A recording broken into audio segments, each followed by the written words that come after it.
Don't miss any of the action at Oceanside, Chula Vista, Torrey Pines, and many more San Diego schools. Download the free UT Preps app on Google Play or the Apple App Store. Welcome back inside Canyonside Baseball and Softball Academy. Tommy, David, and Christian here for, as you know, the San Diego Prep Insider Baseball Podcast.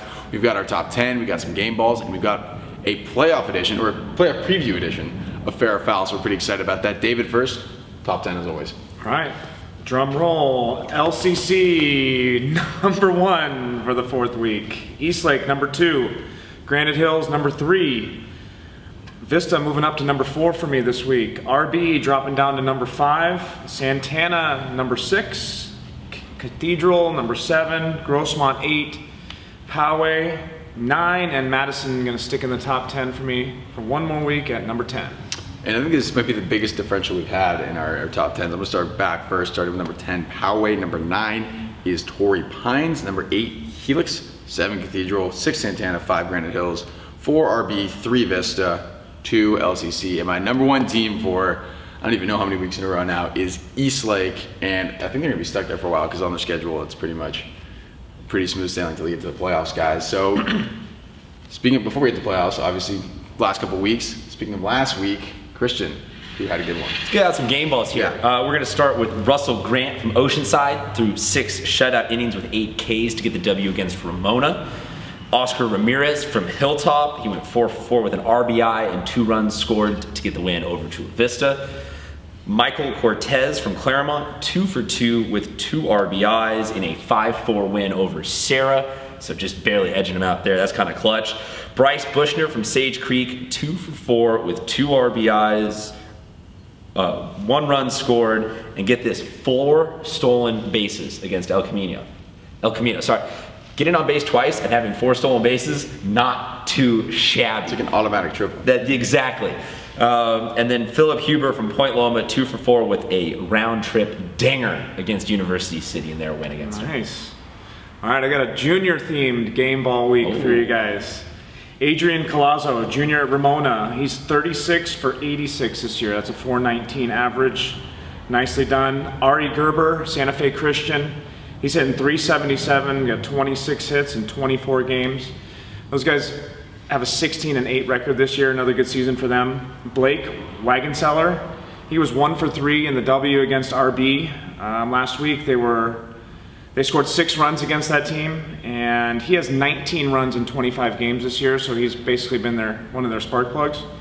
AJ Deuce, junior at La Jolla Country Day, hit 2 homers this year, and he's hit 1 against Bishops in a 4-0 win. And Jacob Frankel, also La Jolla Country Day, he's hitting 356, 26 hits in 23 games.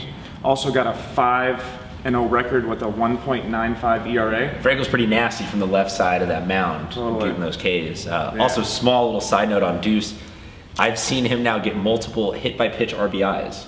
Which is always an interesting stat to accumulate. I know they love those over there at La Jolla Country Day. Scrappy. Not lean into it, they just not lean out of it. La Jolla Country Day breeds tough kids, what can we say? Except for one. All right, last junior here, Nick Hamill.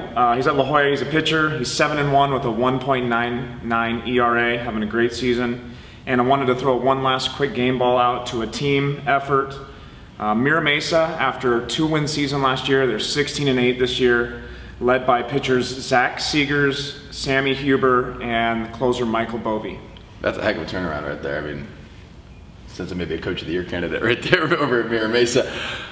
But playoffs are coming, as we know, so we're going to get to our Fair or Foul now, and they're both playoff themed. The first one, Christian, I'll let you answer this first. Fair or Foul, you should be resting your players before playoffs. I'm going to say foul. I know that at some point you're probably going to maybe curtail an inning or 2 from a pitcher here or there, maybe give some guys maybe a little bit of fresher legs, but the last thing I would want to do as a manager is get my kids out of a rhythm. You're trying to play your best ball at the end of the season, you're trying to pick up that momentum, you're trying to get better every game, every week, and to say to kids, all right, we're going to cut back on your innings on the mound, we're going to cut back on your at-bats, we're going to cut back on your time behind the dish or whatever, might not fully destroy the kid's ability, but just to take you out of that rhythm, I would not want to risk it one bit going into the playoffs. I agree with you, but I'm going to say, from a pitcher's perspective, a lot of teams are tired right now, and there's a couple teams that could definitely use their pitchers could use a day off. And so for me at the end of the year, I might give my pitcher a day off if I'm guaranteed a spot in the playoffs. I might give my ace, a chance to skip a start. And so for the next start, he's fresh. Still get him some live pitching and bullpens and stuff like that. But I see the rest as more strategically outside of the games. Yeah. Is when you're at practice. If this kid is at all pitching, just don't practice him. That's the rest I would be offering. I would not be missing actual game reps. Yeah. I wouldn't want to throw anybody out of that type of mentality. not for hitters, especially too. And pitchers though. Yeah. I understand your arm's a little overworked, your arm's a little tired, but unless we're talking about a kid who can, say for sure I've got that MLB mindset if I don't mind missing a start. A lot of kids would rather, okay, I'm not going to throw you 5, I'll still throw you 2, but I'm still going to get you out there and get your regularly scheduled start. Yeah, totally. I'm not trying to miss anything and have any excuse for, we dropped that first playoff game because of Right. X, Y, or Z. I'm going to go ahead and even though I normally don't answer this, I'll say pitchers and catchers, yes, you rest. Some pitchers, give them that one day off. I know you maybe don't want to get them out of rhythm, but probably get overworked to the playoffs, give them that one day off. Catchers, especially the last game for playoffs. Nah, catchers are tough, man.